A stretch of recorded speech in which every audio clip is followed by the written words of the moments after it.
अब हम अरब लेखकों को लेते हैं और उन जिन अरब लेखकों ने भारत के बारे में लिखा उनके बारे में जानकारी करते हैं। अरब लेखकों में पूर्व मध्यकालीन भारत के समाज और संस्कृति के विषयों में हमें सर्वप्रथम अरब व्यापारियों एवं लेखकों से विवरण प्राप्त होते हैं। इनमें अल-बरूनी, सुलेमान, अल-मसूदी मुख्य हैं। अल-बरूनी, जो अबू रिहान के नाम से भी जाना जाता है, खीवा का रहने वाला था और महमूद गजनवी द्वारा जीते जाने पर अल-बरूनी को महमूद गजनवी ने अपने राज्य का ज्योतिष यानी कि राज ज्योतिष पद प्रदान किया था।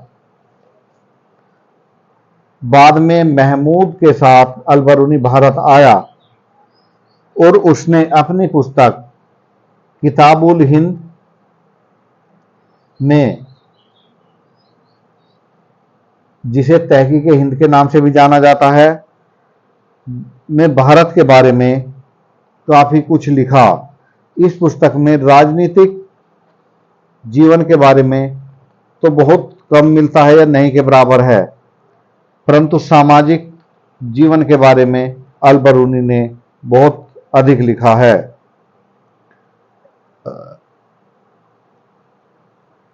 अल-बरूनी जब भारत आया उसने यहाँ संस्कृत भाषा सीखी, भारत की सभ्यता और संस्कृति को पूर्ण रूप से जानने का प्रयास किया।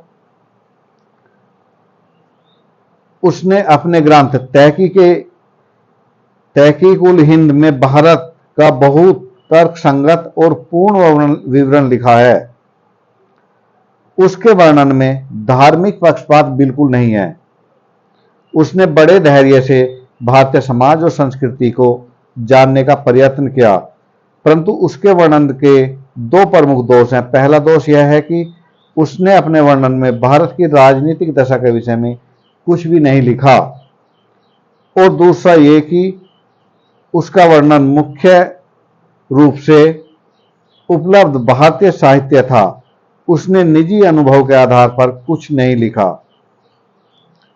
अल-बरूनी ने भारतीय गणित, भौतिकी, रसायन शास्त्र, सृष्टि शास्त्र, ज्योतिष, भूगोल, दर्शन, धार्मिक क्रियाओं, रीति रिवाजों और सामाजिक विचारधारा का प्रशंसनीय वर्णन किया है।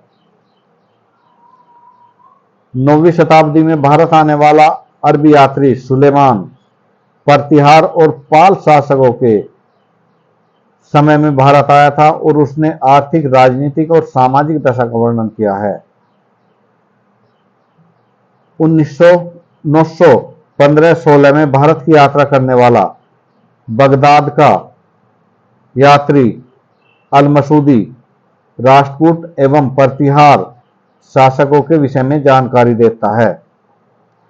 इसके अतिरिक्त विदेशी यात्रियों के विवरण के अतिरिक्त फारसी लेखक भी हैं जिन्होंने भारत के बारे में लिखा है, जैसे फिरदौसी का शाहनामा है,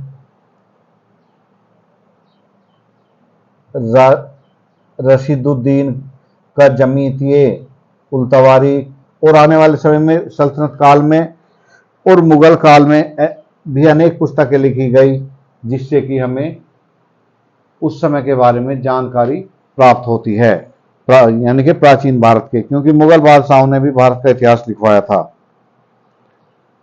तो ये थे विदेशी यात्रियों के विवरण, जिनसे हमें भारत के बारे में जानकारी प्राप्त होती है।